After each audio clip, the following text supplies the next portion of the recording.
Ngiyanibingelela nonke ababukeli be-Black Life TV kuphi nakuphi la kushaya khona lo mbukiso. Igama lami nginguStufuza Dlangamandla Zulu. Le show le ngiyanamukela kuyona siyibiza ngokuthi i-Love Back. So namhlanje-ke asikho-ke phandle sila endlini ngenxa yezimo thizeni. Kodwa-ke I hope nizojwayela ukuhamba nesikhathi ukuthi sesishuthela ngaphakathi hhayi ngaphandle. So namhlanje ngibhalela ubhuti wami uthi usafisa ukubuyelana nophesini wakhe ngoba usamthanda. So uzowasilandise ukuthi bahlangana kuphi and bebunjani ubudlelwane babo, iziphi izinto ezinhle mhlampe asayikhumbula abenzelane zona omunye komunye. So kuze kufike ekuthenini bayahlukana njengoba esefuna ukuthi babuyelane namhlanje. Kodwa-ke asike simuze ukuthi ngabe siphasileni. Sabona?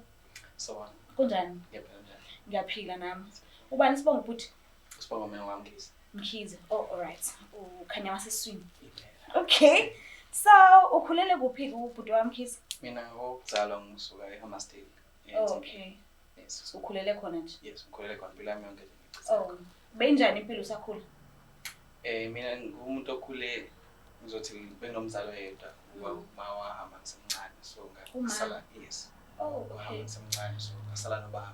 So ubaba nje umuntu wesilisa isikhathi esiningi ubuya ngabukhona so bengikhula nje ngihlala no-auntie ukuthi sihlale ekhaya lodwa baba bengabukhona. So nje ibona ngakhumbula nengakusho ngempilo. Mhlawumbe ngabe ube khona umunye umuntu esifazane abe kuphe yena njengokuthi uzoba umama wakho. Noma ngabe kuthiwa-ke mhlawumbe bebengahlala ndawonye but ube khona umumazi. Ube khona nabehlekisana naye kodwa ukuthi bengashadanga. Okay. Yeah, bebengashadile so bebengahlali la sihlala khona yena. Ukuthi ubefika ngaleso sikhathi efike naye. So bengibona ngaleso sikhashana ukuthi aphinde ahambe futhi. Oh, benihleli kanjani-ke ngaleso sikhashanyana-ke efikile?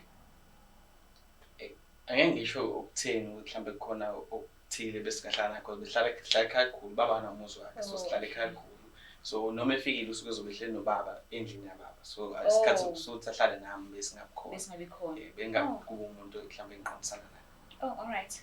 So ngabe mhlambe awunalo ulwazi ukuthi uma washona kuphi? Uma washona ngiyezwa cause mina ngisemncane eshona so ngiyezwa ngathi kuthiwa limala engozini yemoto asishona ngosini. Oh, askies. Wasemncane kakhulu. Yebo, ngisengasemncane. Oh, ngiyazwakala. So uhlangane kuphi-ke nophesini wakho? U-ex-person wakho. Isitori sesihlekisa. Wasimala. Hey, usamthanda eh? Cha, ukuthi into eyenzeka angazi siqala nje story. Yena umuntu oqala nje ngakusho ngayo ukukhulile kunawo. Okay. Umdala kunawo. So sihlangana naye mina ngesikoleni yena emsebenzini so sivamisa ukugibela ngandawonye. Njalo masigibela ngesikoleni yena emsebenzini siloke sibonana sazana saxoxa umuntu okhululekile ngakumina ngesizathu ukuthi ubekhulile bengambunga lelo hlobo kodwa ke phela kukhona lokho ukuthi phela nami ushiya kangakanani? Yena una 29 mina ngina 23 shothi ngicathi mina u5 megaposes. Yebo. So bengacabanga ngalo ndlela kodwa besilosazana aqala athi angaze lahlala khona because sihlala ndawonye. So angaze lahlala khona ngifike ngizohlala naye sixoxa sibamba ngokuwe. Kwagcina kwenzeka ukuthi kwaya ngokuya. Kwanyukela bazogcina kufikile. Okay, so iziphi nje izinto ezinhle mhlawumbe uyikhumbulayo seke akwenzela zona noma mhlawumbe wena oseke wamenzela zona? Mhlawumbe mengingaba balezi ezinhle angazi ngingamqeda ngoba njengoba mina ngikhuluma engasekho uyena besivalile sonke ezosikhala because mina ngithi njengoba ngisho ukuthi ngiqale ngombona umuntu ongikhonzile. So bengingeza zonke lezi zinto ithiwa ebengingalithola ngalo ngoba la bengikhona bengihlala no-auntie baziphuzela basezinto zabo. So bengingabi naso isikhathi sokuthi ngithole le nto leya yokunakekela nje. So yonke le nto ngigcine ngiyithola ngaye ngase nami ngingena-ke kuyena ngizenzela into eningi nje ngizenzela wena nje ngicathe nefoni le. Ngithekile. Kanti umacaphuna kusayo? Noma engasiyo umacaphuna kusayo umuntu osebenzayo ukuthi ngokungicabangela mhlawumbe naye ngokungithanda ngikholwa ukuthi uyangithanda ingakho akwazi ukuthi azaze angenzele ngenzela ngayo. Kuningi nje ngingabala kushona ilanga umuntu nje ongikhathalele kakhulu. So uthe mawufika empilweni yakhe ubekhona mhlawumbe umunye umlisa anaye noma ufike nje esingle? Ukuthi ngingazi ngoba phela ngasho mina lokho ngikwaziyo yena mhlawumbe unokunye angakusho yena mina ngingakwazi because phela ngithi imfihlo into ekhona kodwa ngokwami ukwazi yena ubengahlekisana namuntu. Okay. Yo, ngabe mhlawumbe abomndeni wakhe la ezalwa khona uyabazi? Wakubonisa bona? ngiqamba amanga mina ngihlala ekhaya yena la hlala khona uqashile so ngazi yena mina abantu bakubona bengazi ngababona. Okay. So yini ke manje esengiqhatha senizinifinyelela ekuthenini seniyahlukana senibangani? Ikuphi inkinga? Shithi into eyenzeka njengoba emdala nginami. Sinabe kunezinto ebesibuye singafinyeleli zona engakwazi ukuzidala ngegama. Ngesizathu sokuthi umuntu okhulile so nami umqondo ubuphuza ukufika la enakhona bengaphezulu kwami ngokukhula ngomqondo. So uwenzekile isikhathi la ngivashe la ahlala khona. Kanti uzohamba yena kukhona usisi wakhe ocisha alingane nami. Mncane kancane kunami ocisha alingane nami. Ubemvashela. So mina mengifika khona ngenjwayelo nje ngihlala ngifike. So ngifika leli langa ngifika yena akekho khona lo sisi wakhe.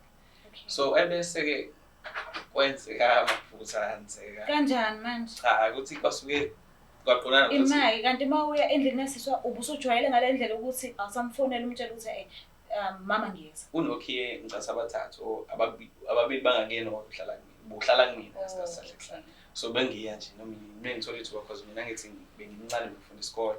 So bengingavele ngiphume noma inini ngoba ekhaya nemithetho so bekufuna kube leso sikhathi esincane ngisithola. So mengiphumile ngithatha ukhe ngiyakhona ngilo ngichaza. Ingakho ngithi ngikholelwa ukuthi ubengahlekisani namuntu ngesimanga sokuthi bengifika noma inini. So ukufika kwami ngalela la ngifika angimtshelile akanokuthi ngiyakhona. Ngesizathu sokuthi ngibone kungekho umuntu ngase nalithuba ngase ngishona khona. Yabo mengifika ke sengifika ngifica usisi wakhe.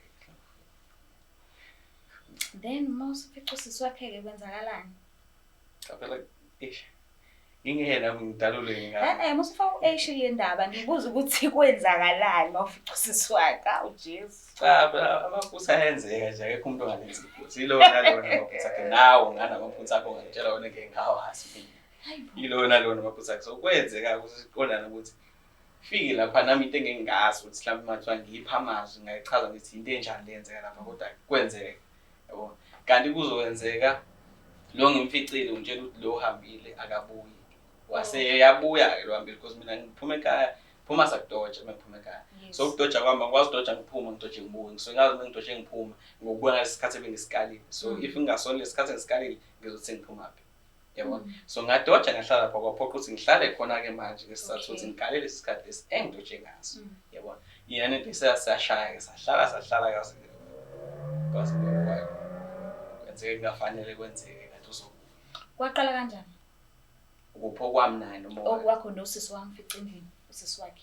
Engakusho ukufica umuntu kenzeka angazi ngichaza kanjani lento. Khona abantu abaqondanayo ukuthi mhlambe umuntu mawambona igazi lakho nelakhe lihoshelana. Ngicela kwenza kanjalo. Sathi sifika kwakulula ukuthi sixoxe sadlala communicate saxoxa ngayo yonke into so sixoxa ngezinto what drift topic yasixoxa. Okay. Yeah. Kwasekugcina kwenzeka ke. Yena mekwenzeka lokho waba umuntu onjani othi asiqhubekeni ngeke sibanjwe noma wakukhuze ukuthi no angithandi lento wena umuntu kasiswami. Washo ukuthi uyaphushelela ukuthi akwenzeke noma mhlawumbe uyena. Yabo mhlawumbe mengingaphosisi nje ngizokutshela ngikholwa ukuthi ngesizathu sokuthi mina ngimncane mina nje ngicabanga ukuthi yena akazange abazise abantu abasondelene naye ukuthi unobudlelwane nami. So abantu bebesibuka bebengaxwayi ngoba bebuka ukuhlwana kweminyaka. So ngicabanga ukuthi usisi wakhe ubengazi ngoba akazange ngikhuza azangavimbe yena nje wahamba nendlela ekhamba ngayo zamuka yena. Uma engazi pho uvumelana kanjani uhlala endlini kasisi wakhe? Angithi njengoba ngisho ukuthi kumuntu nabantu nala abehlala khona yena uMinenhle bengaxwayeki mengiyakhona. So umuntu ovele bengaqala ukumbona efikile ukuthi this time around ngafika engekho yena. So uyazi vele ngiyafika sifexoxo sihlale. Into nje ngeke uzuyicabange nami ubona umuntu osebenza nomfundi wesikole. Vele ngingacorrespond vele style. Imaki. Mawufike endlini kaphesini wakho, uphesini wakhe engekho. Awusafoni ngani ke usho ukuthi hayibo ngila endlini kodwa ngikufica. Wathulelani wangamfonela ekubeni ufica usisi wakhe?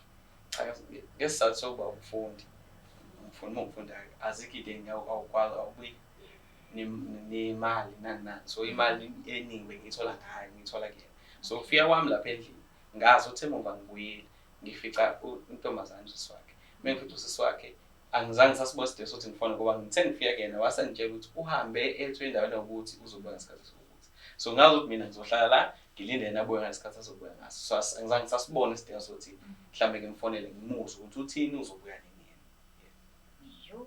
So manje indaba ke isefinyelela kanjani ke kuyena wanibamba noma mhlambe usisi waxoxa noma wena wamxoxela kwenzakalani nihlukaniswa yini ke ngokuthi kwenze lokho kwenzeke kade usendlini yakho ufica usisi wakhe. Hayi into ethanda iba yimomishi kakhulu mengathi ngiyachaza into eyenzeka ngoba wabuya isikhathi lesi usisi wakhe ayethe uzobuya ngaso akabuyanga ngaso. Wavele nje wabuya nje ngesikhathi la singazelele khona ngempela. Wangena wafica nje usonakale ngempela. Wafika wafica nje kungafanele kakhulu. Kephi nendawo mangaka ama-room mhlambe edining noma ekamareni lakhe embedeni wakhe noma ekitchen noma kuphi bathroom noma kuphi nendawo. Wamfica kuphi? Lo mqasho wakhe ngeke ngize ngithi udivayideke ngandlela ukuthi uzoba umuzi. Uqashe endaweni uzoba umbhede kube indawo ye-sitting room. Sitting room ihlangene nekhishi. So mohlele sitting room indawo evalelekile isekamereni mase nasebathroom. So ngesizathu ukuthi lento eyayenzeka lapha into engaxoxiwe engahleliwe iyenzeka la yaqala khona. So ngamfica mina sihle kitchen izona kitchen sasihleli ku sofa sibuyithi. So yena ungena very la iqale khona yonke lento yaphela khona. Mawuvula nje uvule la. Endanikhiyango umnyango. Ongeke uzocabanga. So manje nangoku seyangena ke then boom person wakhe nosisi wakhe bamatasa kwenzakalani yayinjani ireaction yakhe? Hey kwaba into angizange uhlanya lo muntu noma uphansi umuntu ophansi kodwa into engayibona ngaye yayisho ukuthi ucasuke kakhulu ngoba angimazi nje angimazi lento engambona iyona emva kokubona lento eyenzekile. So angizange ngisakwazi ukuthi ngiqhubeke ngihlala ngoba kwabo ukungena kwakhe ngabona ukunakela asengiphuma ngefastela ngemali. Kwaba ugcina kwami ukuthi ngikwazi ukuthi mina nasizwana sangisayiqula sangisilwela ukuthi kwenzakalani phakathi kwakhe nosisi wakhe kwaziwa uyena. Ngoba wena awukazi uzama ukumfonela mhlawumbe awukazi uzama ukumbheka uhambe uyomcheck noma kuthiwa mhlawumbe umdlulisele isikhathi mhlawumbe kungconywana mhlawumbe usewehlisela umoya umlandelele ukwazi ukuyokhulumisana naye. Mhlawumbe mengasho nje ngesimanga sokuthi into eyenzeka yabona sekuzoba uDisemba sekuvaliwe ekoleni. So thina sinaye ukubonana kwethu bekubonana njengoba siqondana ngesikhathi sokugibela.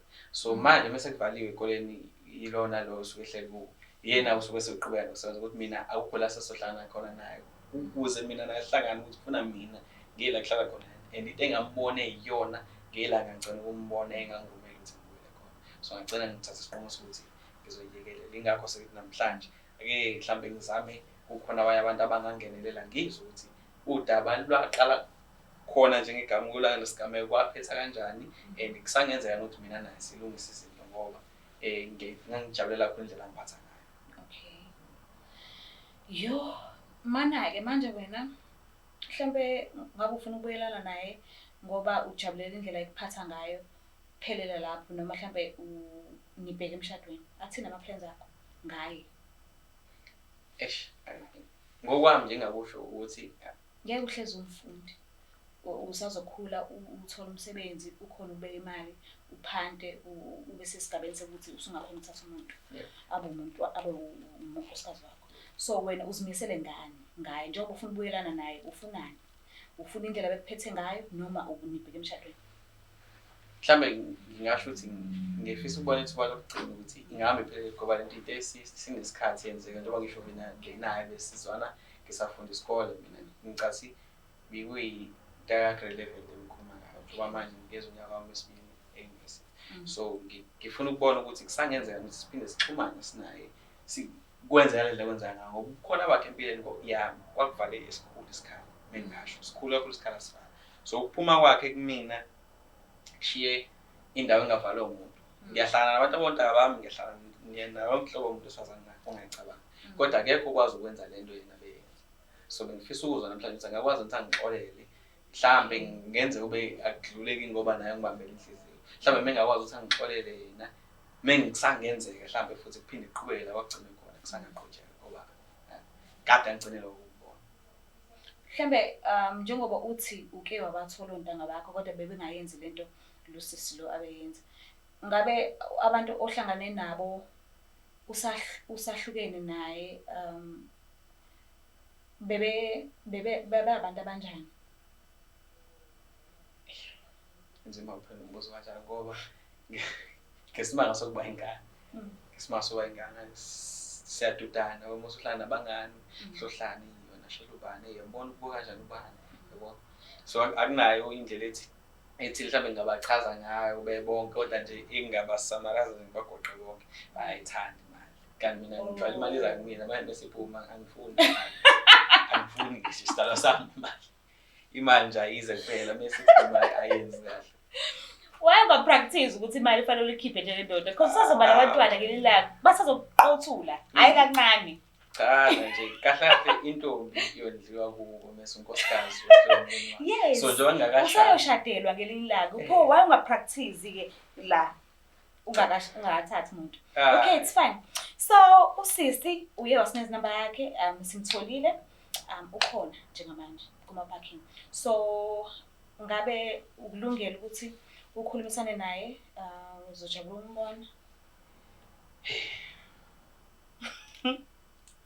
Ngicasi sekufanele. Okay. Engibaleke ukuphela. Khona isikhathi sokufuna sifike la mina sikwazi ukuthi sikhulume into idlule because nami ihlezi ngicabanga. Ukuze ngazi basala benzani, kwasala kwenzakala. Ngifuna ukuzwa nje lokho ukuthi kwasala kwenzakalani and usengixolele yini. Bese ke lapho bese ngazi ukuthi uma wami ke unokuthula.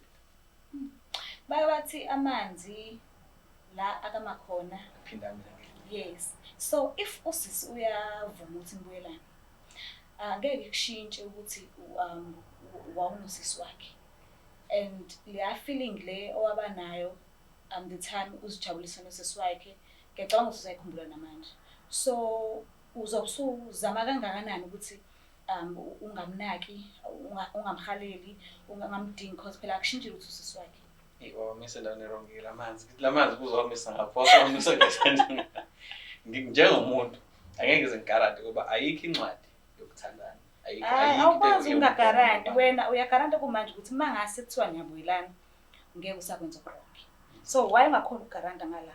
Cha njengomuntu angizange ngeke amanga mawaqamba ufuna lokuqhubeka naso angifuni ukuqambela amanga kanjani manje. Ngitshela nje into ekuyiyona. Yonke into oyenzayo uyothanda ukulandela umuso. So kuya ngokuthi umuso uthini. Kuukuthi ngoba ngimazi ukuthi umuntu esengamhlumeza ngesenzo esijiyasho angisoze ngaphinde ngamenza into efana nayo. Futhi ayikho indawo la ngikholwa ukuthi ikhona into ezohlanganisa mina nosisi wakhe ngoba ngimbone ngaleya ndlela. Mhlawumbe sesingahlangana nokuthi into ethi ihambe izifike ekutheni ngixhumana imindeni. Ila ngoba sengikwazi ukubona yena khona because angikholwa naye ukuthi basavakashelana ngoba kwaleyo nto. Asasi ake simcele. Hayi, sengathi usibuze la.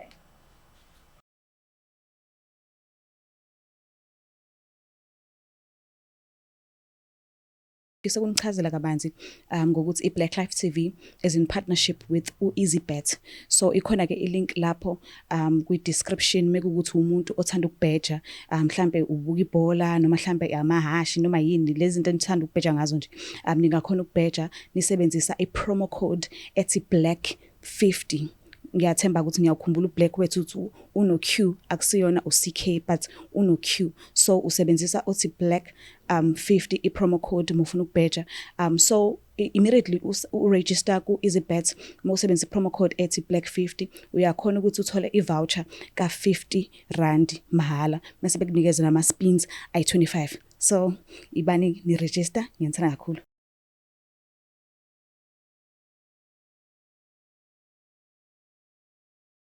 Alright babuke lapha emakhaya siphinde sinamukele kuhlelo esiluza ngokuthi i-Love Back. Nangokusisi sesimemile wavela wafika qathatha. Kunjani mama siyakwamukela? Ngiyaphila njani sisi? Siyaphila. Umabali lo sihleli naye? Manqumalo, Mkhatshwa. So ungabe uyamazi ukuthi? Yebo ngiyamazi. Uyajabula umbona? Ngiyajabula ukumbona ngoba kade ngagcina ukumbona. But ubuso bakhe abusho ukuthi uyajabula. Ngijabula ngoba kade ngagcina ukumbona. Okay. Ngabe mhlambe nahlangana kuphi? Emasiko. Okay. And usekongichazela ke kabanzi ukuthi kade ninonke kwezothando and uthi bongeve umphethe kahle kakhulu. So nifika kanjani ekuthenini niyahlukana? Nihlukaniswa yini? Hey, akukuningi kodwa kubuhlungu. Kwenzakalani? Ubhuti lo wathandana nosisi omncane. Mengichazela ingoba bancane bobabili. Mina kahle kahle vele ngimdala kunaye. Okay. Yeah. Kodwa indlela besithandana ngayo bengajingisi ukuthi khona omncane nomdala. Ngathiwa sengibona ukuthi uyakwazi kanti ukubona ukuthi khona omncane khona omdala. Mase kwazi ukulana nosisi wami. Wabona kanjani ukuthi balala? Hayi bo sisi ngafica endlini kubhizi. Ubhizi nje ngempela. Endlini ngaba? Endlini yami. Oh, okay. Ngiyacabanga endlini yami. Ubhuti ngiyam-invite endlini yami uyafika azongivakashela every time. Noma efikile uyafika ngisho ngingekho, anginankinga nalokho. Okay. Kodwa ke that day because kwakukhona usisi wami. Akusho ukuthi wahluleke ukuyibamba ngimazi. Mhlambe futhi bayathandana ngazi. Njengoba ngisho nje sikade ngamgcina. Alright, wasicela ukuthi sikucele uzivakashele la ekhaya. Uningi adinga ukuthi akhulumisane nawe ngakho. So ngiyacela nje ke umuphi ithuba umlaleli ukuthi kahle kahle wayecelile ukuthi ufike namhlanje. Okay, Ungakhuluma. So yebo Lungelo. happy. Ngiyaphila. So namhlanje ngicela ukuthi size la xolisa futhi ukuthi sihlangana lehlangana ngayo ekubeni mina nawe bengikwazi ukufika kuwena ngaphandle kokuthi kube khona abantu. Kodwa ngesimanga sokuthi ngonile kakhulu. So ngibone kungcono ukuthi ngicele abantu abazokwazi ukungisiza. So njengoba ngazi ukuthi le ekhaya bayasizana ngezimo ezikanje. So ngifisa ukuthi ngikwazi ukuthi ngikhulume nawe. Njengoba sengikwazi ukuthi ngithole ithuba. Akukuningi engifisa ukusho ngaphandle kokuxolisa. Kuningi ongenzele wona engeke ngiqede mathiwa ngiyabhala. Kuningi ongenzele wona.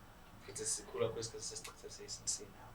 Engakwenza kwaba ubunja okukhulu. Into engayifiseki ngisho isitha sami. Engafisi nami yenziwe.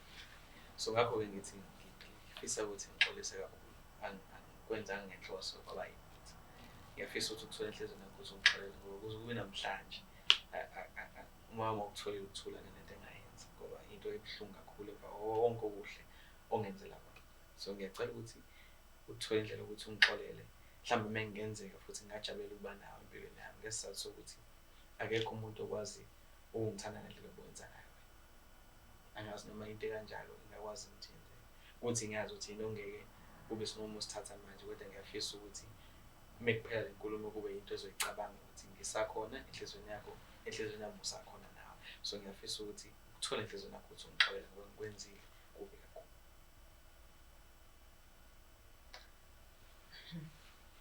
Uhluke yini ufika endlini yami uzongitshela yonke lento ongitshela yona? Cha phela akulula lelo sho. Ubona ukuthi uzoba lula uma ungilethela amakhamera nabantu. Ngiyazama. Bengizama nami ukuthi sikwazi ukuxhumana. Sesida kwesikhathi ngangcinile ukubona. Sinawo sixabane mina ngenza u-11 ngingeza unyaka wesibili manje ngesithe sesida kwesikhathi. So bengazi ukuthi ngilindeleni mengithi ngiyazi. So ngizama ukuthi kube khona abantu abadila ngayo vele le nto engazi ukuthi bayenza into yabo iyasebenza. So ngifisa ukuthi bangisize nami kulesimo sami. Esenze. Ubatshelile abantu bakho la bofike nabo ukuthi mina nawe sahlukana nini? Sekudala kakhulu phela. Ngiyawazi. Wena sonke lesikhathi nje buhleli. Angeke ngazi ukuthi ngingaphendula kanjani umbuzo kodwa engakusho manje ukuthi akekho umuntu engihlekisana naye. Mhlawumbe umuntu ufuna ukuzwa lokho. Akekho umuntu engihlekisana naye. Hayi. Mina bekuzoba ngcono nje ukuthi ufike endlini sakhuluma. Yabo nje sengicaswe ukuthi ufika nabantu namakhamera manje. Lokho nje akungiphathi kahle kukodwa. Elinye icala phela lelo kuwena.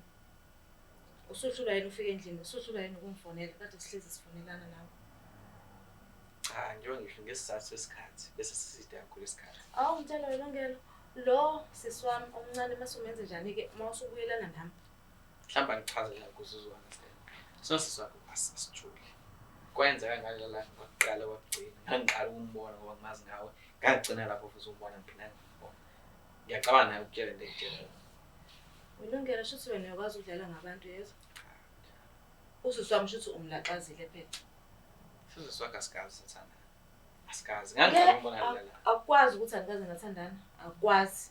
Ngafica wena uphezu kwakhe yena engaphansi. Endlini yami Lungelo.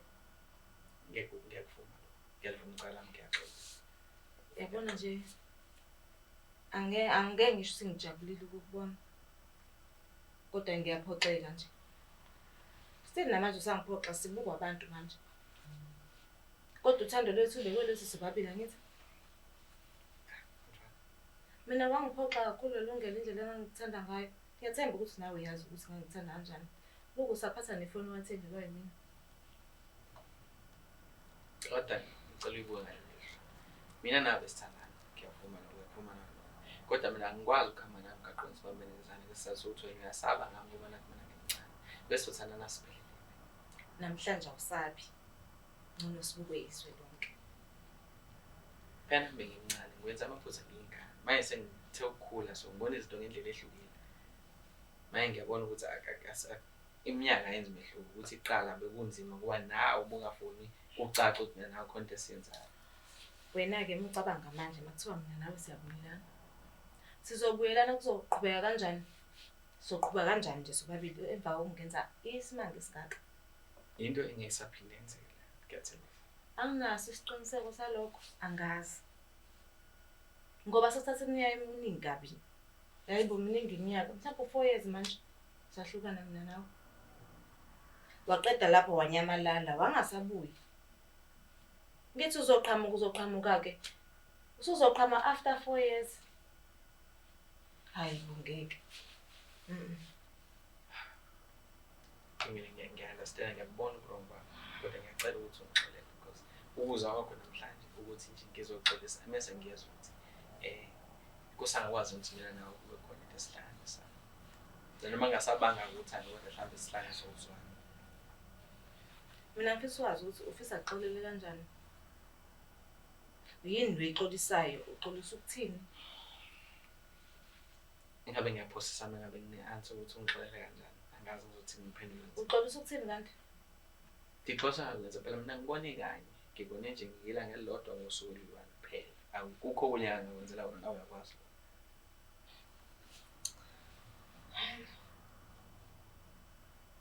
Kwakuthatha kodwa isikhathi eside ukuthi uzoxolisa. Kodwa ubungone kanye nje kuphela. Ave bengikuthembile mina nje bengithembe. Angazi bengikuthembile nje kanti bengithemba into engekho. Yazi ngabe ngiyezwa ukuthi mhlawumbe uthathe enye intombazane ngaphandle. Ekhaya. Ikupho sekungalunga nje mhlawumbe. Ngisho kwakuba abangani mina nawe. Mase kukhona usiswami kuzobe sekuyini futhi. Owasekhaya usiswami ngeke ngize ngimlahle. Oldo wazizwani phela ngenxa yakho. into esengalungiseka besingahlala sixoxe sikhulume siyilungisa Wena Lungelo usangithanda yini? yebo Angikholwa kodwa angazi ukuthi ngithini. Ukuthi mina vele bengikuthanda ke. Mhlawumbe sengingaba yilokho ke kodwa nje angikholwa wena ukuthi usangithanda. Mhlawumbe angeke ngithi ngizobona ngezenzo zakho. shothi sengivumelekile ukuthi ngiphinde ngikufonele ngiphinde ngize kuwena uzobona Ungamfonela angingankingi ukungifonela. Ungamfonela. Kodwa mina ngifisa ukubona ukuthi wena uyangithanda yini. Mina ngikukhombisa uthando olukhulu kabi. yebo Mhlambe mangase ngingene nje kubonakala ngazuthi uthando siyalwina. Uyavuma ukuthi nibe nonke futhi. Uke washo ukuthi usamthanda. Ngisamthanda, ngangivele ngimthanda naye uyakwazi lokho. Engabe ehambile nje isikhathi eside ngakwaphinde wabuya. Uyazi ukuthi vele mina ngizovuma. So uyavuma impela nawe. Angivumi kahle hle ngokugcwele. Hawu. Ngizogcwaliseka mina mase ngigculisekile ngesithembiso zakhe.